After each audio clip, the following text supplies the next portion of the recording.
वो भी चीज़ें पौराणिक हैं, जो चीज़ न्यायालय का विषय है, जो चीज़ न्यायालय के अधीन है, उस पर हमारी आपकी कोई टिप्पणी नहीं हो सकती। आप देश हित बात कहाँ करते हैं? आप कहिए कि जो गलत चल रहा है हिंदू मुस्लिम की जो तुष्टीकरण की नीति चल रही है हिंदुस्तान में गलत है। अरे भाई मैं तो कह रहा हूँ 65% नौजवानों को एक मंच पर लाना चाहता हूँ, जाति धर्म मजहब संसद से बाहर निकाल करके। बात में 70% मंदिर मस्जिद की बात कर रही है। नहीं तो रोजगार नहीं चाहिए, नौकरी नहीं चाहिए, यही गुमराह कर रहे हैं लोग।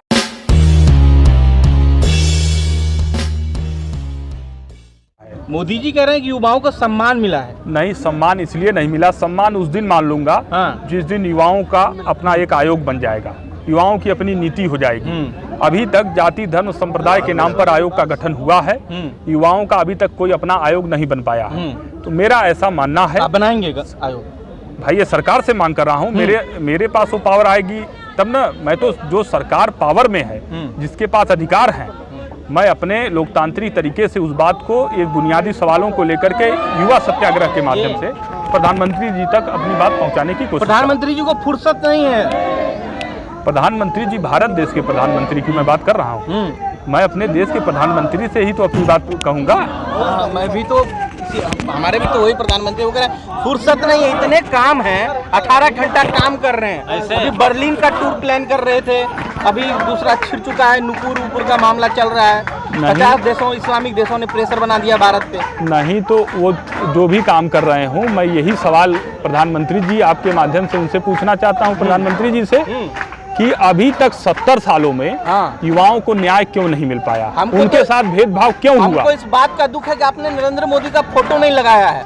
आप नया जोश बदलेगा, देश जागेगा, युवा नई क्रांति, लेकिन मोदी जी का फोटो नहीं लगाया बैनर में। मैं चूंकि गैर राजनीतिक संगठन हूँ, मेरा किसी पार्टी से नहीं। कलाम साहब का लगाया है फोटो? भाई कलाम साहब जो हमारे, गांधी जी का भी फोटो लगाया है, भाई स्वामी विवेकानंद की भी फोटो लगाया है, मोदी जी का नहीं लगाए। आइकॉन है, यूथ आइकॉन है मोदी जी देश का। देखिए, यदि वास्तव में यूथ आइकॉन बनना चाहते हैं तो राष्ट्रीय युवा आयोग का गठन करना पड़ेगा, और जो अभी तक उनके साथ अन्याय हुआ है, शोषण हुआ है, भेदभाव हुआ है, उनको लेकर के यदि राष्ट्रीय युवा आयोग का गठन करते हैं, रोजगार के लिए राष्ट्रीय रोजगार गारंटी योजना की बात करते हैं, तो मुझे लगता है कि यूथ आइकॉन बनने से कोई रोक नहीं सकता।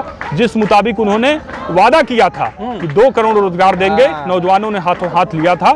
तो मैं मोदी जी को वो 2 करोड़ युवाओं के रोजगार की भी बात कर रहा हूँ, और भविष्य में भी युवाओं के अधिकार संरक्षण संवर्धन को सुरक्षित रखने की बात। IIM वाले चाय बेच रहे हैं, IIT वाले चाय बेच के 3 लाख रुपया कमा रहे हैं, पकौड़ा बिजनेस एक बना दिया मॉडल, पकौड़ा मॉडल।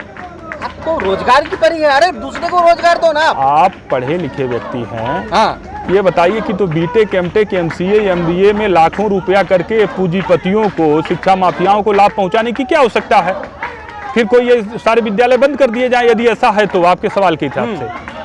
मेरा ऐसा मानना है कि जब व्यक्ति पढ़ा लिखा है, उसके पास डिग्री धारक है, तो उसकी योग्यता के आधार पर, उसकी कुशलता के आधार पर उसको रोजगार की गारंटी हो। यदि रोजगार नहीं दे पाते हैं तो 10,000 रुपया उसको बेरोजगारी भत्ता हो, उसके लिए प्रतिकोई प्रोत्साहन निःशुल्क हो। अरे भाई, सरकार के पास पैसा नहीं, RBI हाथ खर्च कर चुकी है। एक सप्ताह में 3 बार सरकार की काम नीतियां बनाना है। सरकार नीति बनाए, जो नीति कर रहा हूँ उस पर शैक्षिक, सामाजिक, आर्थिक हर रूप से ठीक हो जाएगा। रोजगार नहीं देगी तो क्या? रोजगार गारंटी योजना की आप मांग कर रहे हैं भाई? बिल्कुल करूंगा। सरकार के पास पैसा है जो आपको 10,000 रुपया महीना देगा? बिल्कुल, सरकार के पास नौकरी दे, नहीं उसको पैसे नहीं देने, आज नौकरी दे, उसको जीने का अधिकार दे। चाय बेचिए, पकौड़ा तलिए, नहीं ये तो स्वरोजगार है, आत्मनिर्भर भारत है। ये उस व्यक्ति के ऊपर डिपेंड है कि कौन क्या करना चाहता है, उसकी योग्यता, उसकी कुशलता किसी अलग पहुंचाते हैं आप जैसे लोग? नहीं, बिल्कुल नहीं है। आप तो 10,000 की मांग करते हैं। आप ये बताइए कि मैं देश के नौजवानों को एकजुट करने की, भविष्य के निर्माण की बात कर रहा हूँ। बगैर नौजवानों की कहीं देश का भला हुआ है क्या?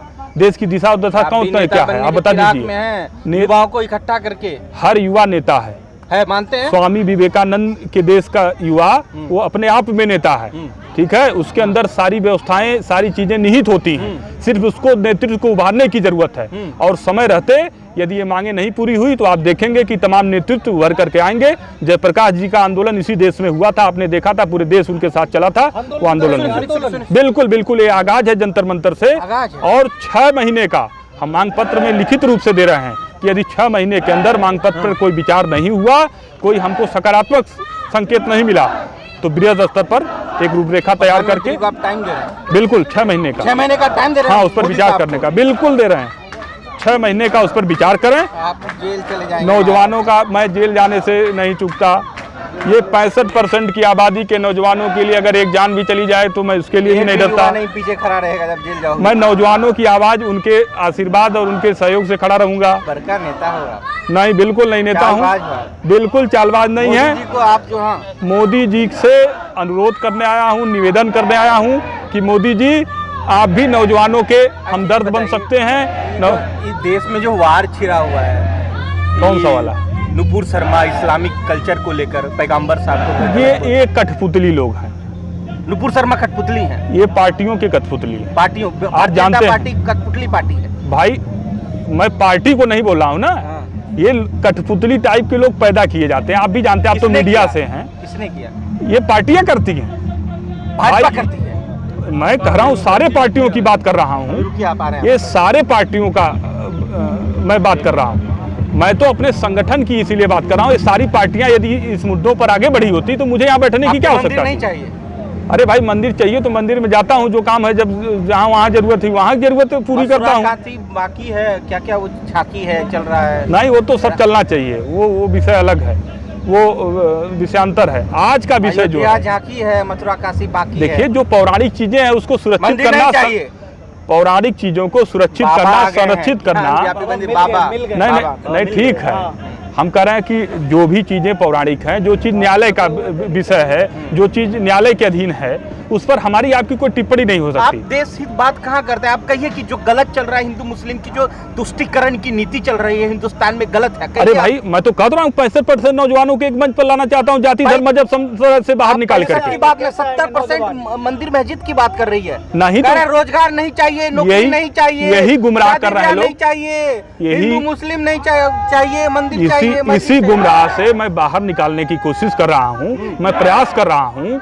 मैं गांधी जी के विचारों पर चलने वाला व्यक्ति हूँ। मैं यहाँ गांधी जी को मानते कहाँ हैं? बड़ी बढ़िया बात बोल। आप गांधी को मानते हैं? बिल्कुल मानते हैं। तो नाथुराम को कौन मानता है? मैं नहीं मानता। आप नहीं मानते? बिल्कुल नहीं। नाथुराम मुर्दाबाद। नहीं, मैं नाथुराम मुर्दाबाद बिल्कुल कर सकता हूँ। जो व्यक्ति मुर्दाबाद, मैं किसी भी व्यक्ति विशेष के मुर्दाबाद कहलाने से, ये बताइए उससे क्या हो जाएगा आपको? आप सवालों पर आइए, आप बेसिक सवालों पर। आज जो युवाओं कर है, आप मुझे उसको राजनीतिक रूप देने की कोशिश न करिए। मैं चाहता हूं कि नौजवानों पर बात हो। लास्ट वक्त बता दीजिएगा, आप आयोग की मांग कर रहे हैं? बिल्कुल बिल्कुल, राष्ट्रीय युवा आयोग। क्या मांग कर रहे हैं आप? हम युवा आधारित नीति के तहत राष्ट्रीय युवा आयोग का मांग कर रहे हैं। राष्ट्रीय रोजगार गारंटी योजना चाहते हैं। आउटसोर्सिंग और निजीकरण प्रथा को समाप्त करना चाहते हैं। समान शिक्षा नीति लागू कराना चाहते हैं। प्रतियोगी परीक्षाएं निःशुल्क हों। इन तमाम मुद्दों को लेकर के बिल्कुल निःशुल्क हो। छात्रों, नौजवानों, बेरोजगारों के लिए उनके अधिकार संरक्षण संबंधन को इनके लिए भी हमने मांग किया है कि इनके लिए आयोगों की समय सीमा निश्चित हो और संबंधित अधिकारियों की जिम्मेदारी और जवाबदेही सुनिश्चित हो, और इनको अगर उसमें फेल पाए जाते हैं तो इनके खिलाफ कार्रवाई कराने का भी प्राविधान है। कार्रवाई कराएंगे? बिल्कुल बिल्कुल कराएंगे। क्या कार्रवाई कराएंगे भाई? कार्रवाई का प्राविधान हो, कार्रवाई बने, उसकी समय सीमा निश्चित हो, एक कानून बनेगा, तब इसके बाद में कार्रवाई होगी। तो सही बात को मानने के लिए 10-20 मिनट का समय भी मांग ले। तो आप जब सही के लिए लड़ेंगे, आपका समर्थन साथ हर कोई करेगा, ही क्यों ना। बहुत स्पष्ट आप लोगों को बता देना चाहता हूं कि किसी भी राजनीतिक दल का हस्तक्षेप राष्ट्रवादी युवा अधिकार मंच में नहीं चलेगा, न चलना है। हमारी लड़ाई उन तमाम राजनीतिक दलों से है, चाहे वो सत्ता के हों चाहे विपक्ष के हों। हमारा सवाल सिर्फ अपने सवालों को लेकर के है, अपने अधिकार के लिए, अपने संरक्षण के लिए, अपने संवर्धन के लिए, अपनी हमारी भूमिका और भागीदारी।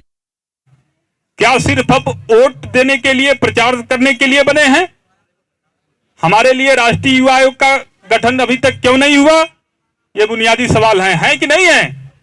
और ये सभी से पूछा जाना चाहिए कि नहीं पूछा जाना चाहिए? और जाति धर्म मजहब संप्रदाय के नाम पर जो राजनीति करने आएगा उसको जवाब क्या इसके बाद से दिया जाएगा?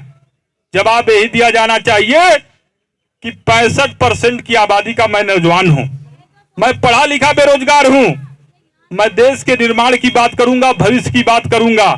सबसे पहले मुझे रोजी रोटी और सम्मान की बात है। जब हमारे पास ये सारी व्यवस्थाएं होंगी तो मैं अपने समाज की भी रक्षा कर सकूंगा। स्पष्ट है, कुछ लोग आपको गुमराह करेंगे, गुमराह करते भी हैं। ये लड़ाई आसान नहीं है। आज दिल्ली में ये जो युवा सत्याग्रह का कार्यक्रम हमने किया है, तो हमारी पहचान है अहिंसात्मक रूप से। आप लोग पता करेंगे, मैं आउटसोर्सिंग का सर्वप्रथम विरोध करने वाला पहला व्यक्ति हूं। उत्तर प्रदेश में काफी इस पर सुधार हुआ है, काफी तमाम विभागों में काम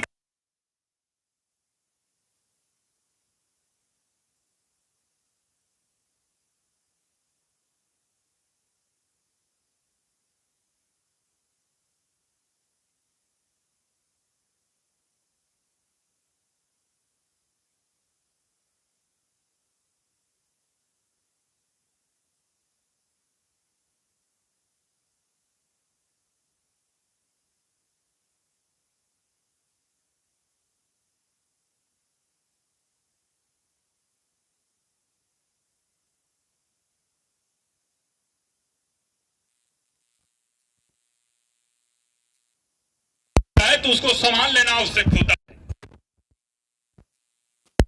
सकारात्मक होने चाहिए। आपकी अपनी किसी पार्टी से किसी की कोई दुश्मनी नहीं है, हमसे किसी पार्टी से कोई लेना देना नहीं है। उनसे कहना है कि हमारे राष्ट्रीय युवा आयोग के गठन के लिए आपने क्या किया। हमारे अध्यक्ष 8 साल से लड़ रहे हैं, आवाज उठा रहे हैं, आपने क्या किया। 70 सालों तक आप या तो सत्ता में रहे होंगे या तो विपक्ष में हुए रहे होंगे, इसके लिए आपने क्या किया। जब ये सारे सवाल पूछेंगे तो या आपका समर्थन करेगा, आपका साथ देगा, या तो कहीं एक गली ढूंढ लेगा कि निकलना किधर से। इन तमाम चीजों को लेकर संवर्धन हेतु, उनकी भूमिका और भागीदारी हेतु युवा संसद का गठन किया जाए। देश की आबादी 65% नौजवानों की है। 65% नौजवान चुन के किसी सरकार को भेजते हैं। अभी तक उनके लिए कोई ठोस कार्य योजना नहीं है, उनके लिए आयोग नहीं है, कोई नीति नहीं है। ये पहली मांग है। दूसरी मांग है, आप लोग पढ़ने लिखने के बाद, चाहे ये पत्रकार बंधु ही लोग क्यों ना हो, इनको पूछिए कि इनकी स्थिति क्या है। मैं अवगत हूं लोगों की परिस्थितियों से। आउटसोर्सिंग कंपनियों के थ्रू जो नौकरी करते हैं, उनकी परिस्थितियों से मैं अवगत हूं। तो ये दर्द सबका है। कंपनियां किस रूप से शोषण करती हैं, ये सब लोग जानते हैं। अब सिर्फ इन सारे लोगों को एक मंच पर इकट्ठा होने की आवश्यकता है। ये आह्वान करने युवा सत्याग्रह के माध्यम से हम लोग ये 5 सूत्री ज्ञापन सौंप करके महामहिम राष्ट्रपति जी से अनुरोध करेंगे कि माननीय प्रधानमंत्री जी से को निर्देश दें, अपने स्तर से हस्तक्षेप करें कि राष्ट्रीय स्तर पर युवा आयोग का गठन किया जाए, राष्ट्रीय रोजगार गारंटी जैसी ठोस कार्य योजना पर काम किया जाए, अमल लिया जाए। यह पूरा नौजवान आपका आभारी रहेगा। इसी अनुरोध के साथ हम लोग यहाँ इकट्ठा हुए हैं। ये अलग बात है, पार्टियां सिर्फ वोट के समय मुद्दों को उछाल देती हैं। जमीन पर कोई लड़ता नहीं है, न लड़ने पा रहा। लड़ता कोई तो आज ये समस्या नहीं रह जाती। अरे भाई, वोट के लिए ही तो जातियों के नाम पर बांटा गया होगा। अगर ये सोचा गया होता कि युवाओं को एक रोजगार की व्यवस्था दी जाए, इनको रोजी रोटी हो, तो शैक्षिक, सामाजिक, आर्थिक हर रूप से आप लोग संपन्न रहते। आपके भी माता पिता खुश हो जाते भाई कि हम अपने लड़के को बीटेक करा रहे हैं, चलो इसके भविष्य सुरक्षित हो जाएगा। तो बाप अपने परेशानी में तो है, ये बेचारा कर्ज में अलग से डूबा है, किसानी वाले में। इसके बाद युवा, आप एक पुत्र हुए, आपको बीटेक कराया पढ़ने लिखने के बाद। अभी आप लोग देखे होंगे यूपीएससी का मामला है, हरियाणा के छात्रों का आंदोलन देख रहे होंगे, राजस्थान में देख रहे हैं, उत्तर प्रदेश में देख रहे हैं। तो सबके पास कहीं न कहीं असंतुष्टि है। आपके आंदोलन फेल इसलिए हो जाते हैं कि राजनीतिक लोगों का उसमें कहीं न कहीं इंटरफेयर हो जाता है। कुछ ऐसे भी हैं जो चंदा जुटाने के चक्कर में उसमें 3-4 ग्रुपों में बंट भी जाते हैं। तो ऐसे साजिशकर्ताओं से भी आपको सावधान रहने की आवश्यकता है। अभी कुछ मीडिया के साथी हैं, हमने कहा संक्षिप्त में आप लोगों को परिचय करा दे, अवगत करा दे इन मुद्दों से। इसके बाद आगे की बात आपसे ठीक करेंगे।